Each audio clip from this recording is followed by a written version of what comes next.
Hey, welcome back to Logical Republican. Thank you for tuning in again today. Again, if you like what you see, like what you hear, please hit the like button. If you wouldn't mind hitting the subscribe button as well so you get updated whenever I post something new, which is hopefully nearly every day. And if you have a friend or a foe and you would either like to make them smile or make them a little pissed off, share this with them and see what kind of reaction you get. Always a good chuckle here. Let's dive right into this, okay? I mean, one of the main topics of the upcoming election in November is immigration. Now, the Democrats and the mainstream press lump immigration, the legal kind, and the batter ram around the fence or through the fence or over the fence is one and the same, and we both know that they're not, okay? But when on earth are people going to get it through their thick skulls that there is a difference between legal and illegal immigration? Hopefully soon. I think you watching this, listening to this, have a pretty good idea. You know the difference, right?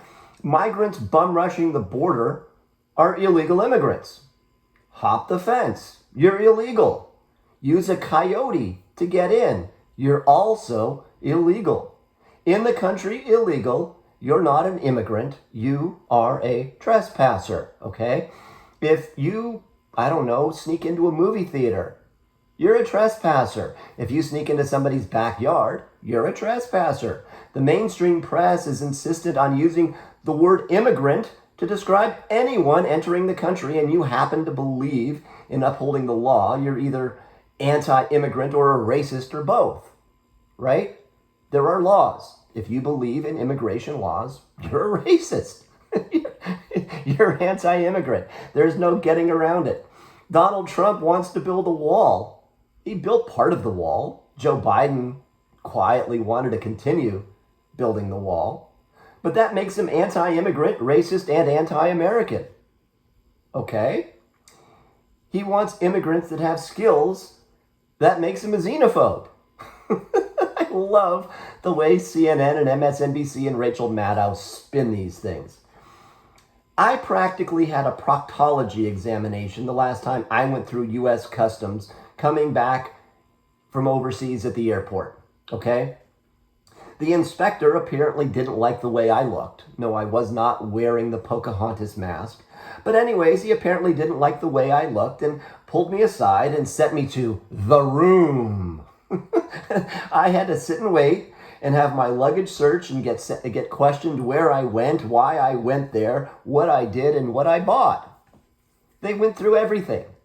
I got asked a million questions. Finally, they let me go. But me, an American passport holder coming back through customs, got pulled through and, basically, they didn't strip search me, but it sure as heck felt like it.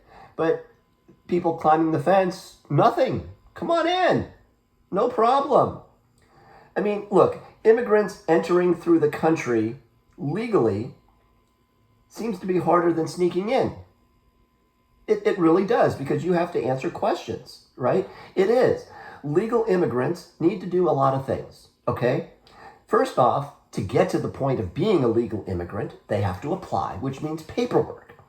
They have to pay fees because somebody has to read the paperwork and they have to get paid, okay? They need a physical examination to make sure that they don't have some terminal disease or some contagious disease or whatever. They have to pass multiple interviews, and then in most cases, they need a sponsor that agrees to support them while they're in this country for a number of years so they don't go on the public dole. All of this just to enter the country. In other words, there is a process involved for you to be legally able to join the party in this country. But, there are ways around it, right? It's called hopping the fence. But travelers coming back from an overseas trip, they need to have their luggage inspected and answer basic questions, and it's all in a very controlled environment. Now, is that fair? I think it is. I think it is fair that you don't want people bringing in stuff into this country that shouldn't be here. I mean, that's why we do have a border patrol and customs and all of that. But throw that all out the window for people hopping the fence because they basically are getting a free pass. It's getting even more interesting at the southern border, as it's not just the Mexicans, the Venezuelans, and the Guatemalans trying to get free stuff on your tax dollars. No, it's people around the world frustrated by the elongated visa process that the United States government has for very good reasons, and they're simply buying a one-way ticket to Mexico and joining the party. Why wouldn't you, right? China, India, pick the country, they're all part of the mob that are trying to sneak in to the U.S. through the southern border.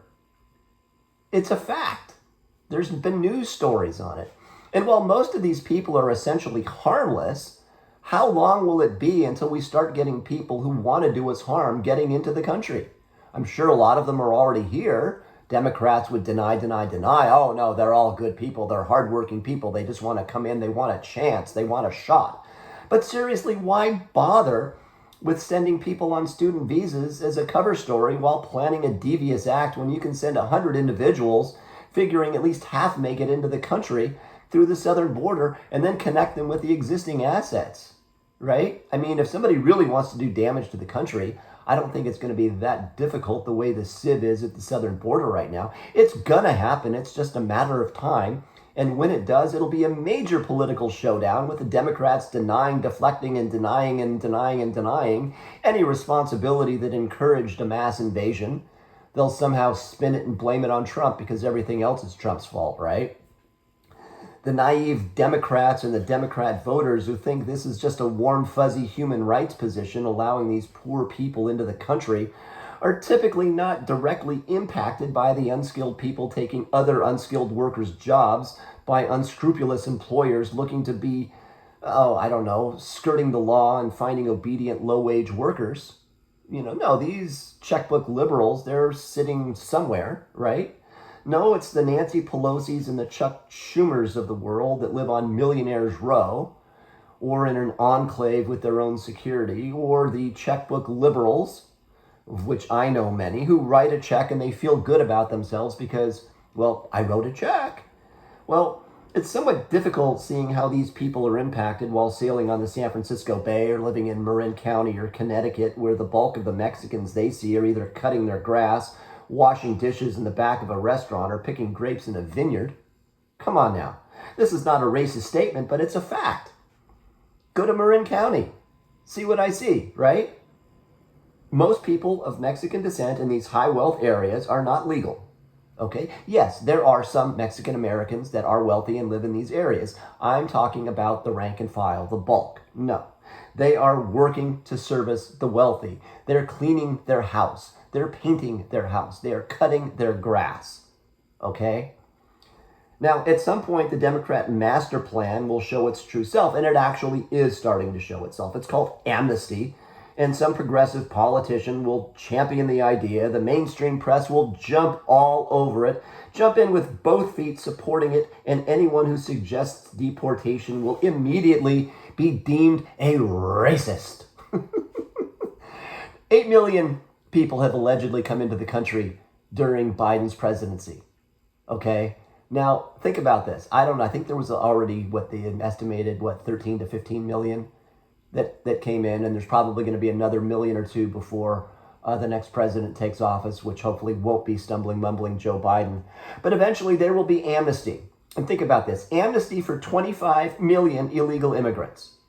25 million new stamped Democrat voters. It will be a one-party system, okay?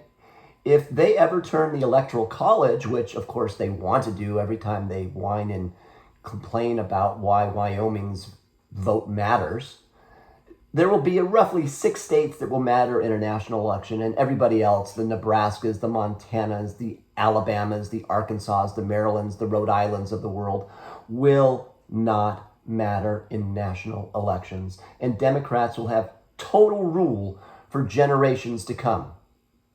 If that doesn't scare the bejesus out of you, I don't know what does. Cause for concern? Yes, absolutely. So think about this as I wrap this up. A vote for old stumbling, mumbling, bumbling Joe in November will be a vote for a Democrat-ruled country for life. Yeah. Okay, well, that wraps it up for today. Thank you again for watching. If you like what you see, like what you hear, please hit the like button. If you want to get this on a regular basis, please hit the subscribe button. And if you want to share this with a buddy or a foe and you want to make them smile or make them pissed off, share it with them too, please. We'll see you again hopefully tomorrow. Have a wonderful day. See ya.